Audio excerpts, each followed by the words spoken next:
This episode of New Politics was released on the 14th of October, 2023, and produced on the land of the Wongal and Whadjuk people.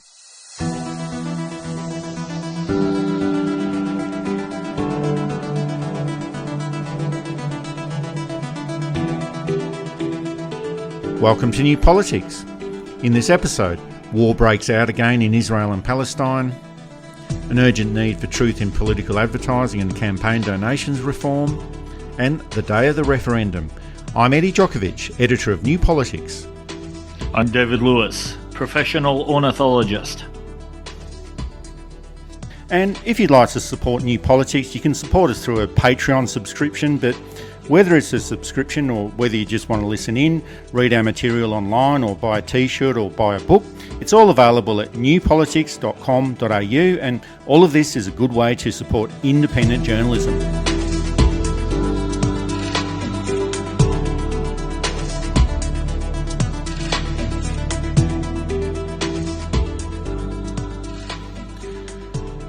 War and conflict has broken out again in Israel and Palestine, and this follows on from the attacks and massacre by Hamas militants of over 1,200 people last weekend, and that's been universally condemned in most parts of the Western world and in Australia, as it should have been.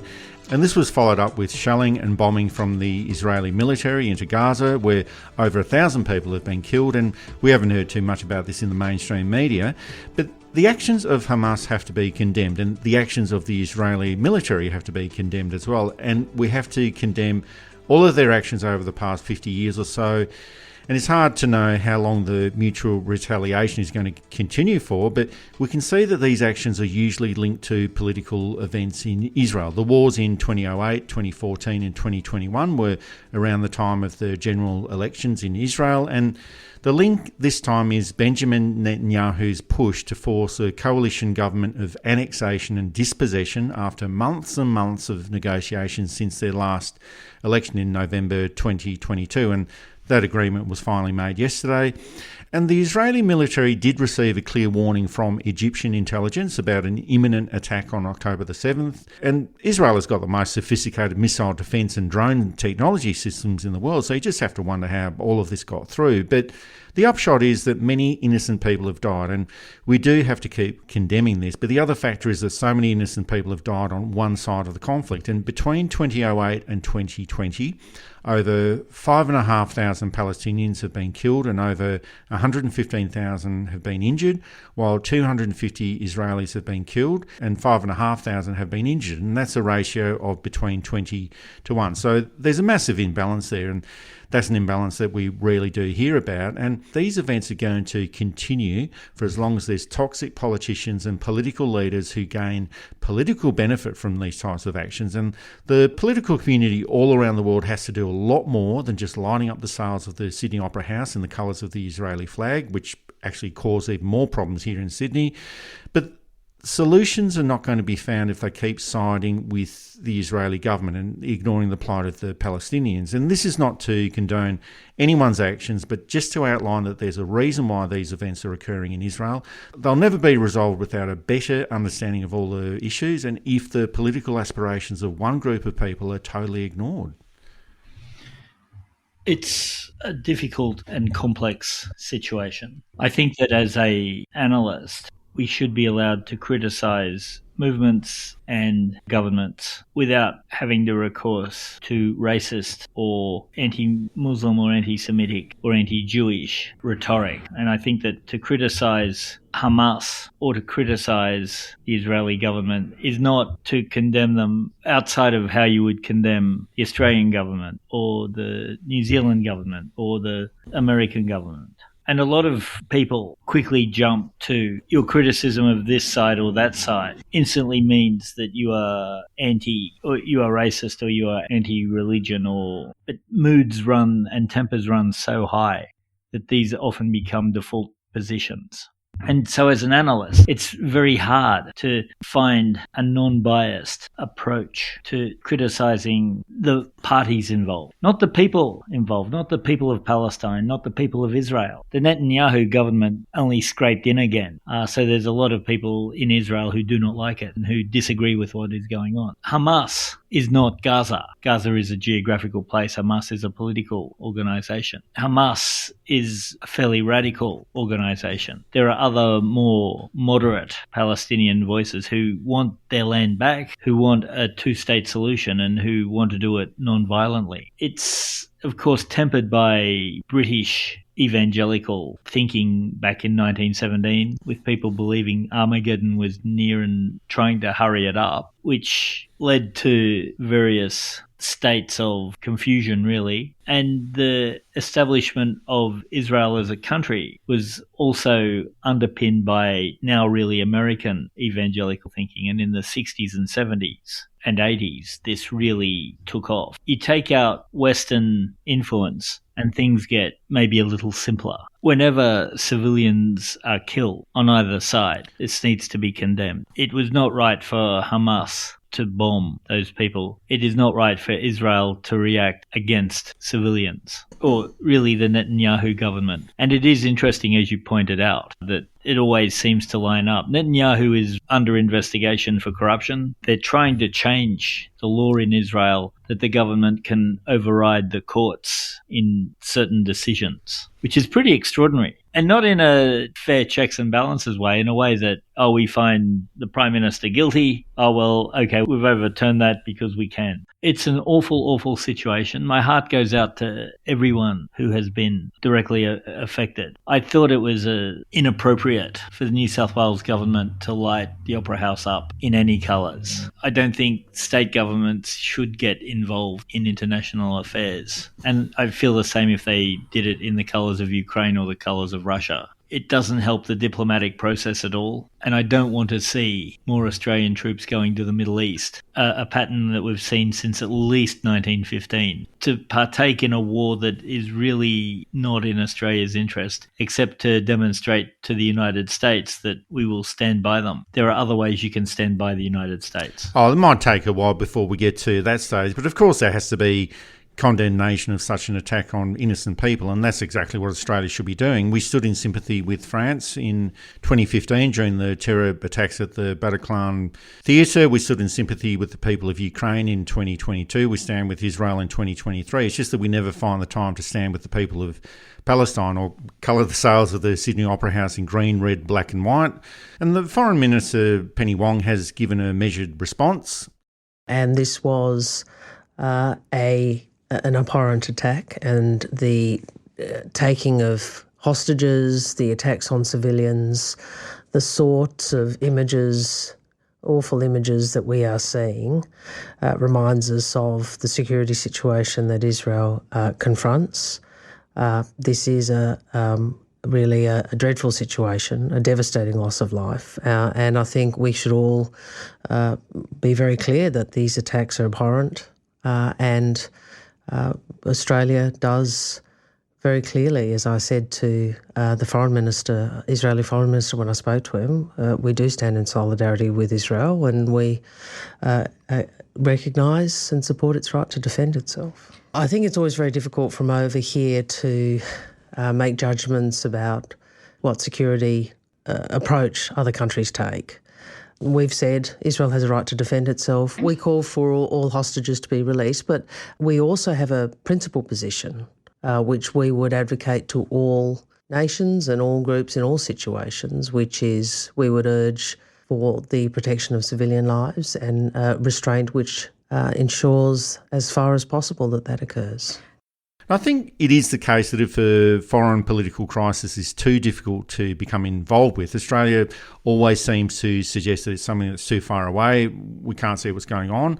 So apparently the situation in Palestine is just too far away, but Ukraine is not. No, I'm not really suggesting that any foreign minister of Australia is going to side with Palestine when these events occur. Whenever Israel drops bombs on Gaza and the West Bank, everyone suggests caution and restraint, or Israel's got a right to defend itself. And again, it's not to condone or excuse any of these actions, but the same leniency is never extended to Palestine. And Gaza is quite often referred to as the largest open-air prison in the world. There's 2.5 million people living in an area that's 365 square kilometres. And just to give some context, Sydney is 12,000 square kilometres, Melbourne is 10,000 square kilometres, and Perth is around 7,000 square kilometres. So the Gaza Strip is between 3 and 5% of the size of those cities, with around the same population as Perth. So it's almost like a small block of land. It's blockaded. Sea access is blocked by the Israel Navy. People living there can't get in or out.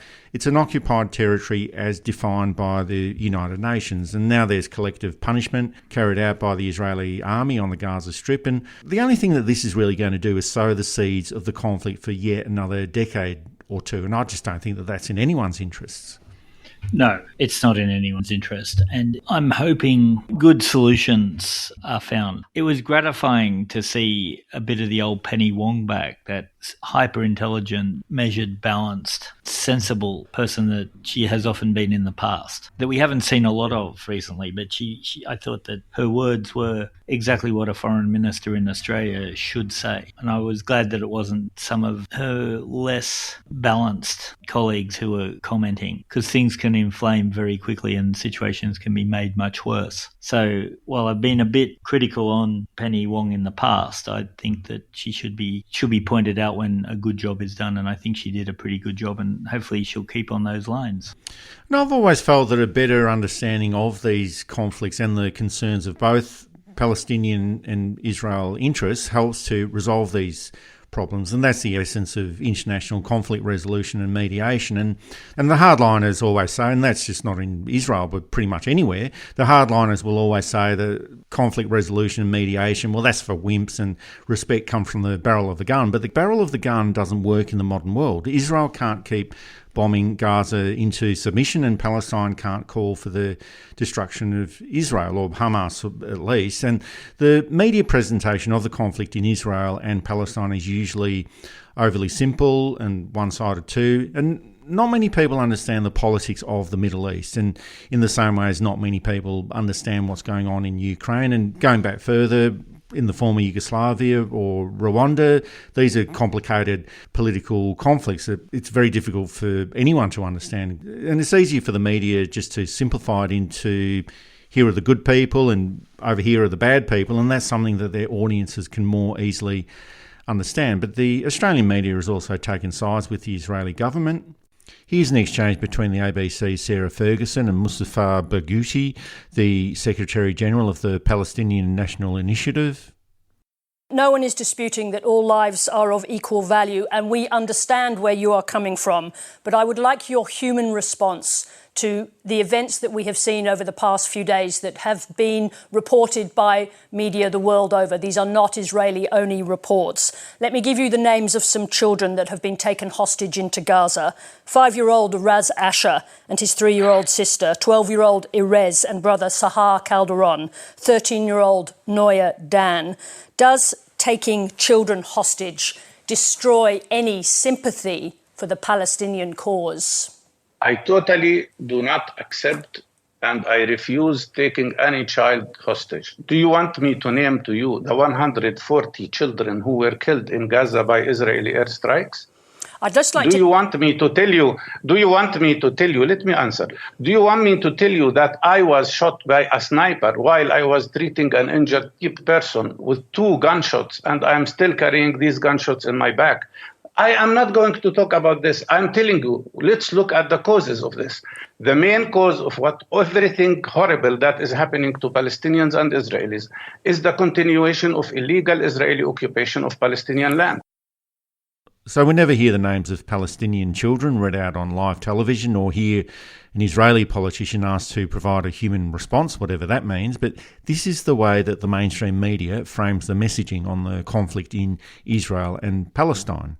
And there were also a lot of replays of protests where Palestinian people were calling for the killing of Israeli people. And here are the sounds of the protests at the Sydney Opera House.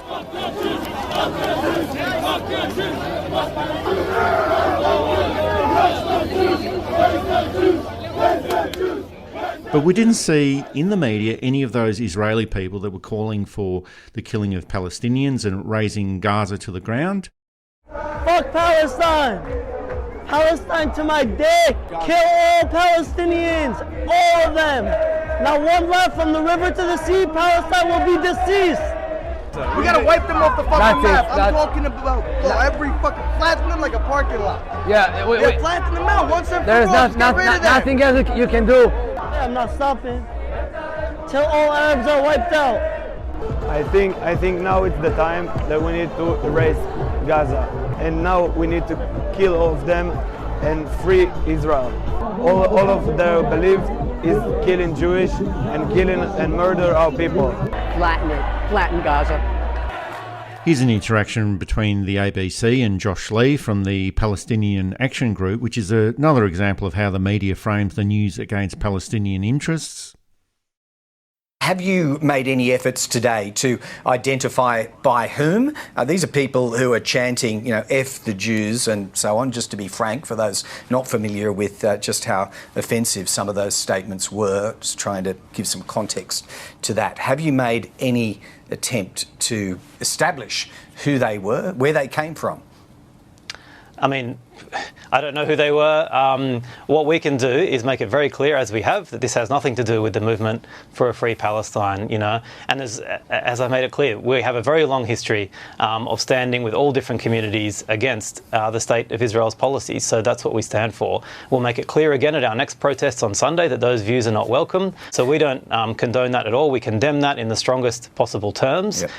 And as I said, we take a stand against all forms of racism. That's what the fight for a free Palestine is about. I'll note that your previous guest referred to the Palestinians as animals in the segment you just had.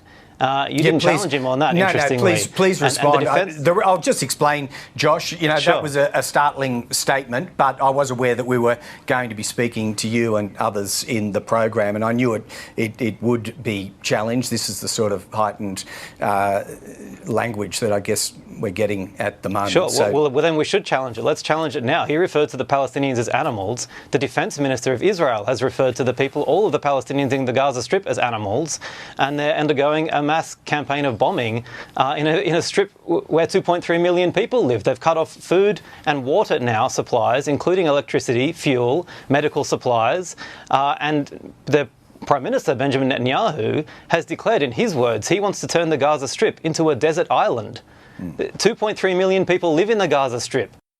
And a few people have criticised us for the whataboutism and the two-siding of a conflict when this isn't the time to do it. Well, when is the time then? The State of Israel has massacred women and children and innocent people over the past 75 years, and as we can see, it's a ratio of 20-1. There's collective punishments and military attacks on innocent people for crimes committed by other people, and you just think, well, how long can the people of Palestine be punished for the sins of Nazi Germany, or punished for the mistakes of the Balfour declarations or the mistakes of the British Mandate? And ultimately, these types of states fail. And we've seen that throughout history, that countries that are based on apartheid practices, suppression of any part of their population, or violence committed against people living within their own borders, they generally don't succeed. And we saw that with the communist regimes in the Eastern Bloc, the Soviet Union, Nazi Germany, all the way back in 1945. We'll probably see it with China at some point in the future. You just cannot keep suppressing people forever.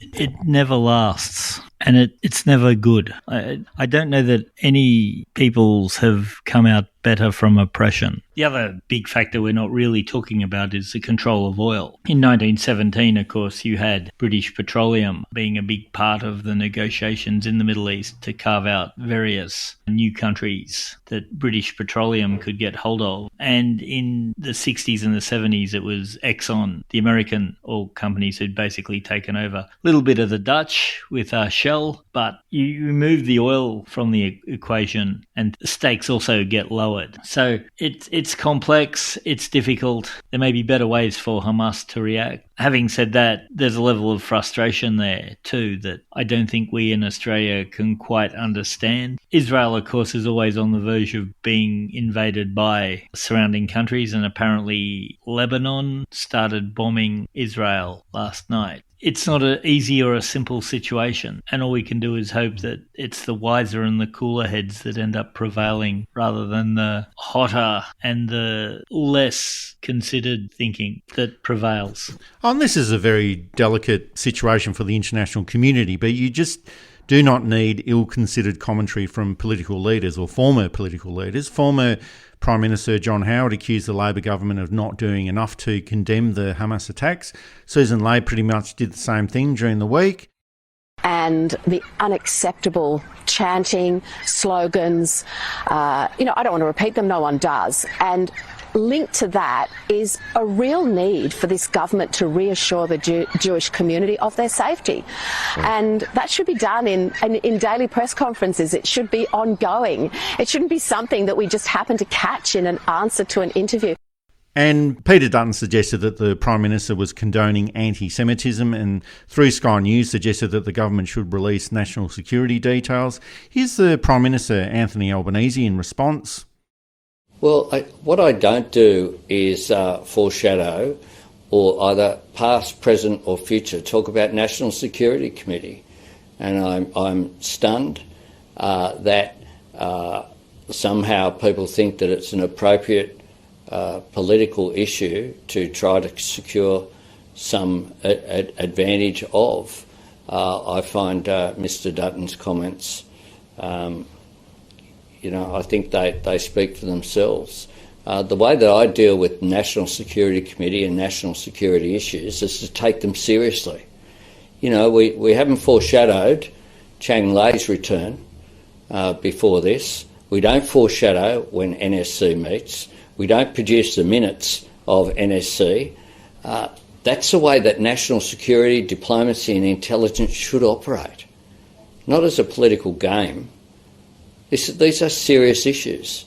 My government has had every single one of the appropriate meetings, forums, discussions, briefings has occurred. And quite frankly, I don't intend to hold press conferences and announce intelligence briefings, and I find it astonishing that some in the media expect that I would.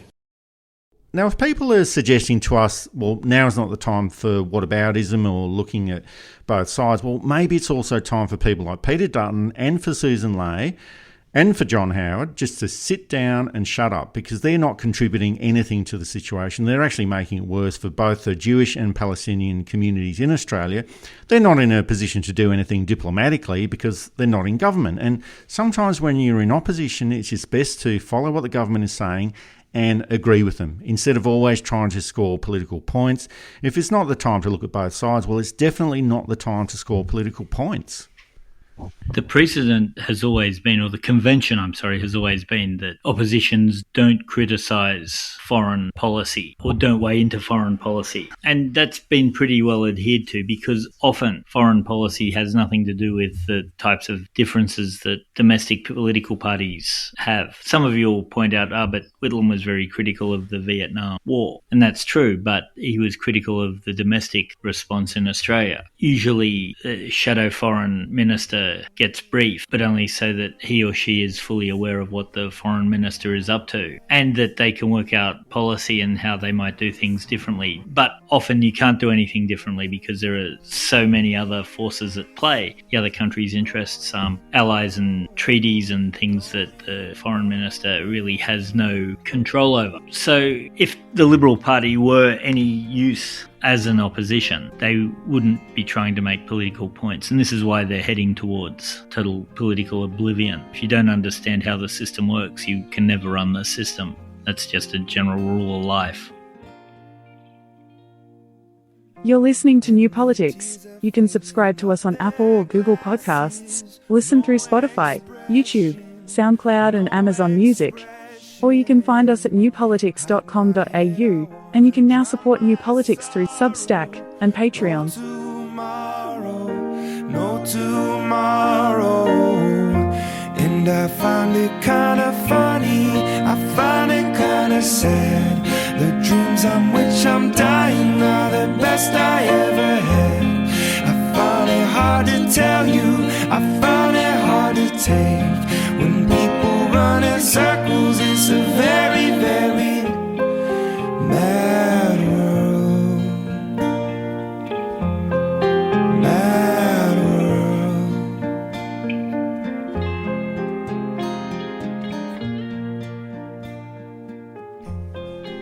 There have been suggestions that in the wake of the Voice of Parliament referendum that there needs to be some serious reform of election funding and campaigning. And the Voice of Parliament has seen some of the most outrageous behaviour from the No campaign. It's been a fire hydrant of hate, misinformation and lies.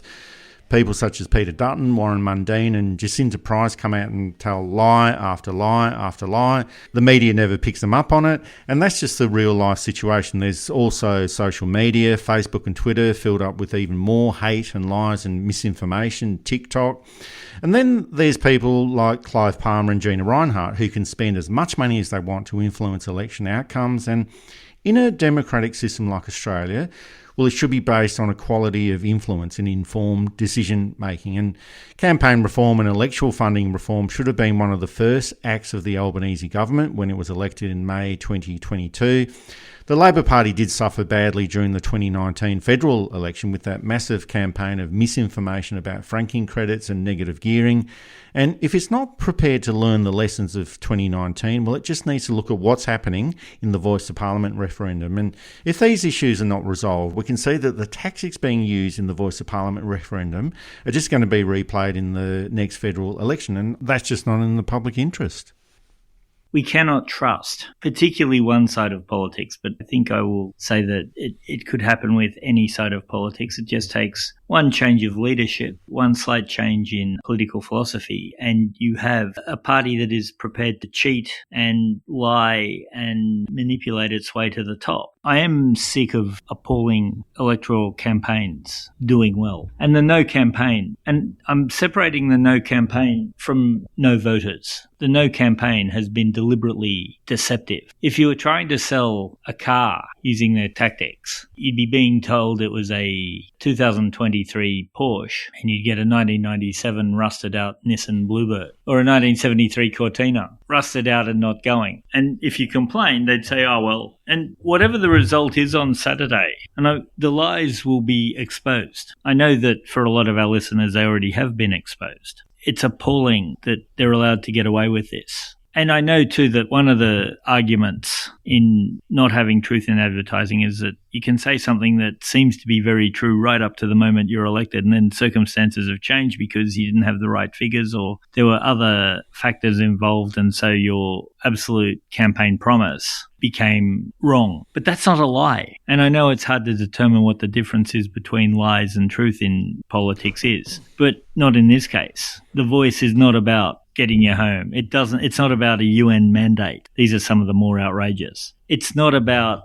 giving a much higher proportion of tax to Indigenous people. It's not about elite Indigenous people. That one given by Warren Mundine and Jacinta Price, which was rather rich. It is an advisory body enshrined in the Constitution, so it's difficult to remove. Dutton's argument that the Voice, they would legislate it, that it would be better legislated, just means that they would do what every Liberal government has done with any Indigenous body, with the exception of the Fraser government, just legislate it out of existence, make up lies about the corruption involved, make up lies about how much money is being spent on it, and then legislate it out of existence. One of the more admirable things of the Albanese government is that they recognised the Voice, which came from the Liberal Party essentially. This was first conceived of while the Liberals were in office, was something that was worth burning a lot of political capital on. Not many governments will do that for Indigenous policy. So it's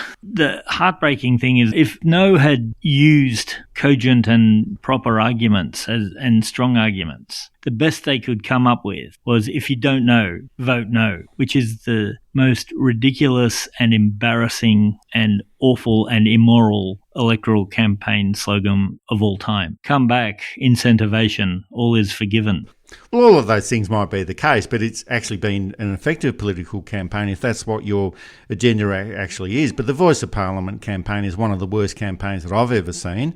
The Labor government tried to appeal to the better side of the Australian people, but that was found sadly lacking, and that part was filled up with so many lies, so much misinformation, so much bad behaviour from the Liberal Party leadership and from the No campaign. But it just seems like it's a classic Conservative campaign that feeds into people's prejudices that can be easily manipulated, and none of this is a surprise. This is exactly how we'd expect the current Liberal Party to behave, or if there's no restrictions on what they can say or how they behave, which essentially is copying directly from the US Republican playbook. Just say something, doesn't matter whether it's true or not, just make it up. And for a former policeman, Peter Dutton does seem to tell a lot of lies.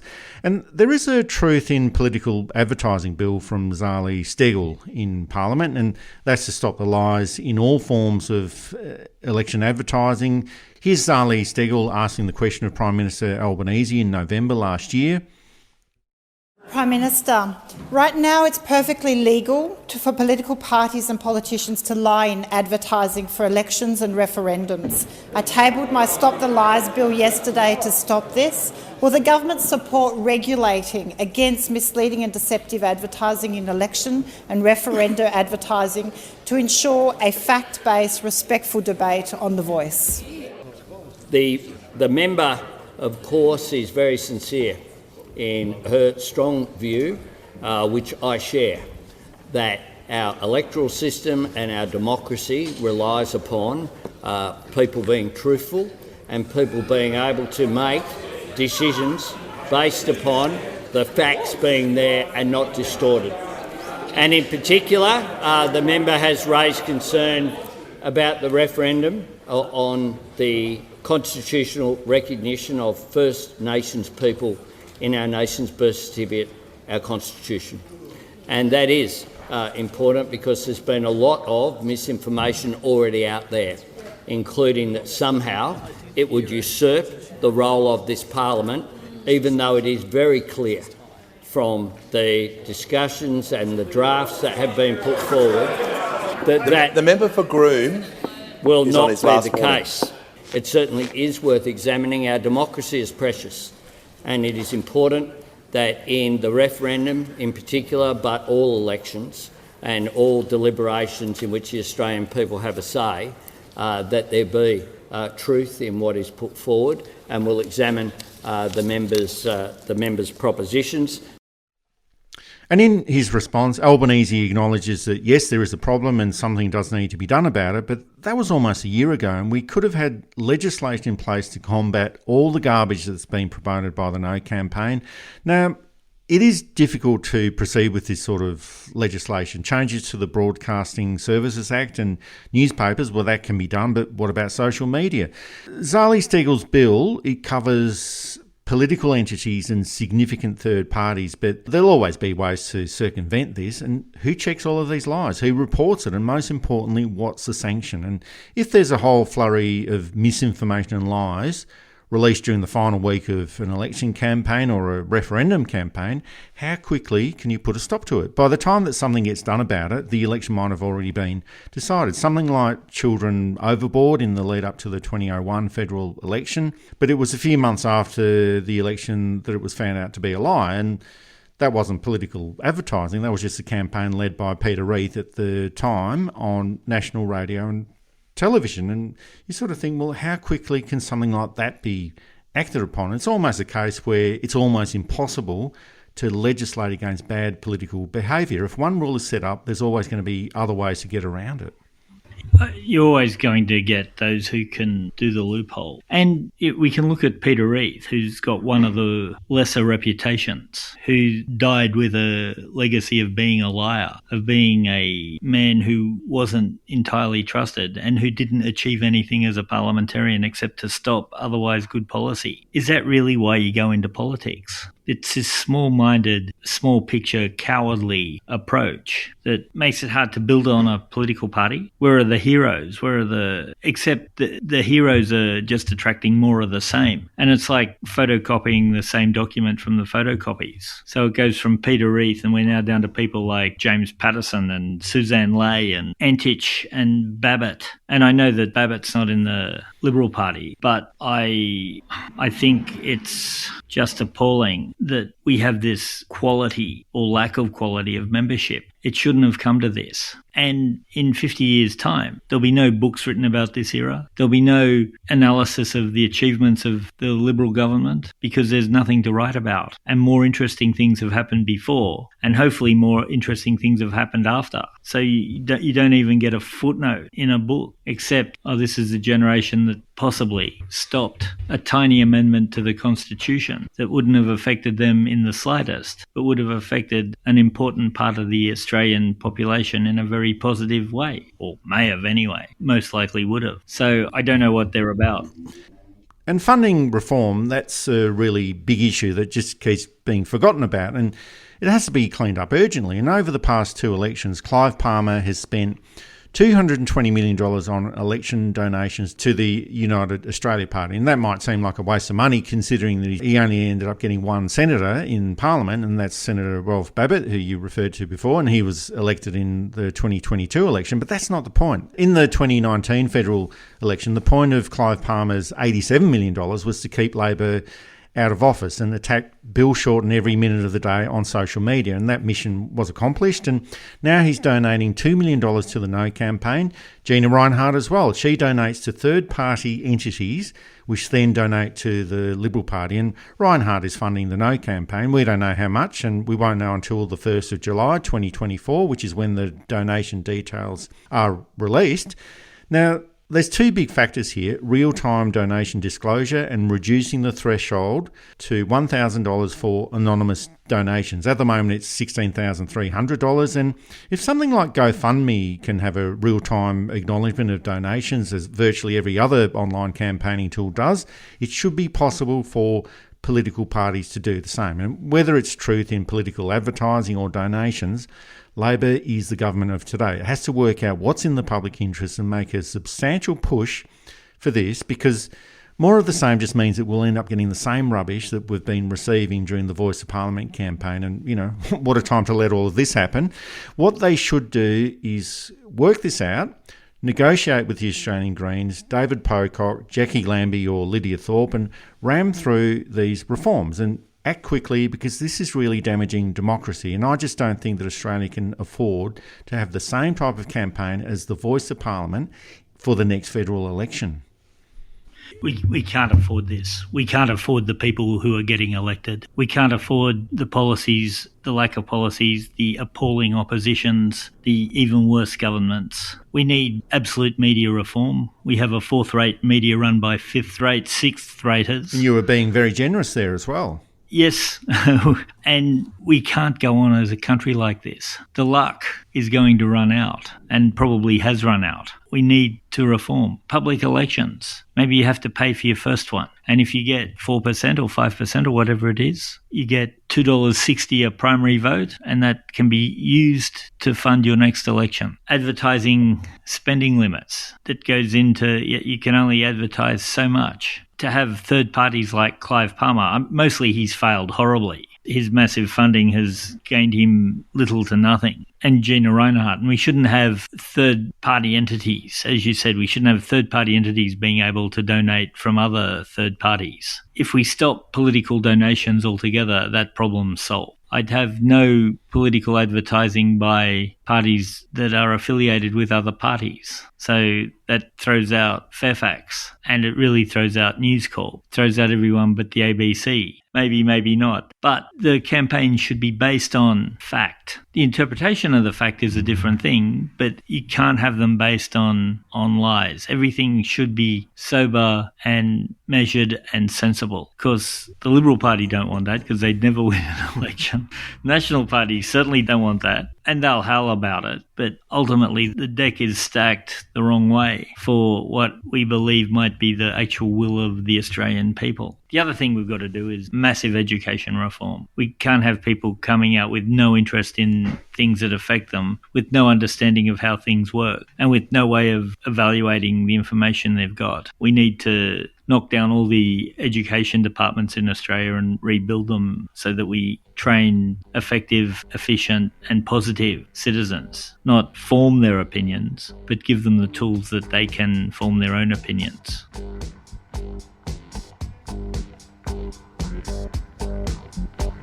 This is New Politics, one of the top 10 Australian politics and news commentary audio programs. You can listen to us on Apple or Google Podcasts, Spotify, YouTube, Amazon Music, and you can find us at newpolitics.com.au, and you can contribute and support New Politics on Substack and Patreon.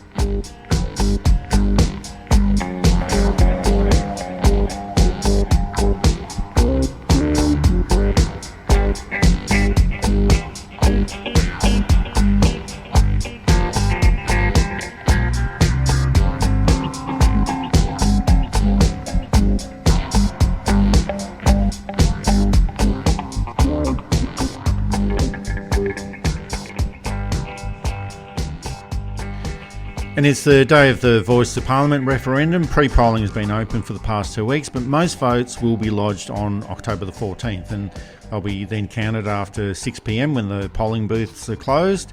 And the issue for me really isn't the result. While it's better that the yes vote is passed, it's not a case where everything on Indigenous and First Nations issues is all over and we won't have to worry about it anymore. It's been the campaign itself, which is one of the worst ever as far as misinformation is concerned and poor political tactics, as we discussed before.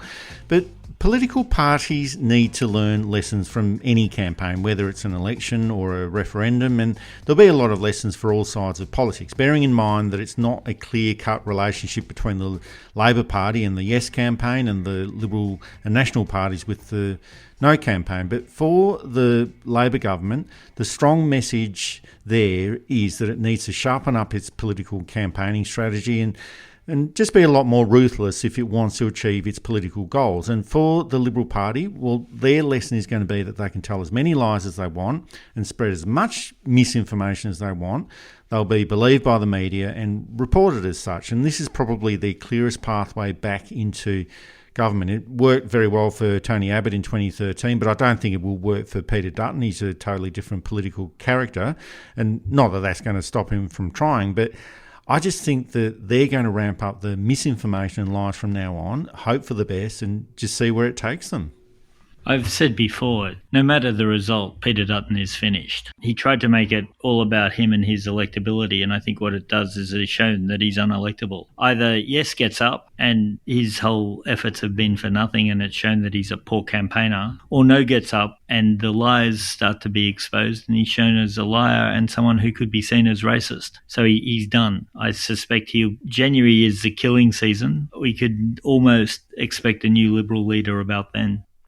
And this has been more than just a normal referendum. It's not an administrative change to set the retirement age of federal judges at 70 or replacing a resigning senator with another person from the same political party. And these are examples of referenda questions that have been successful in the past. So it seems like we're very happy to pass relatively meaningless constitutional changes, and some of my best friends are judges, and if they want to work past the age of 70, well, good luck to them, but I'm not sure what the big deal there is. But the matters of social importance, we just seem to have a lot of problems with, and this referendum says a lot about who we are, and it means that we're frightened of change, very susceptible to scare campaigns, which feed into the deeper recesses of the national psyche. And there's still strong racist undercurrents in Australia. And this has got a very similar feel to the 1999 Republic referendum. And then going back to 1988, where 4 very simple to understand and very good referendum questions were defeated. And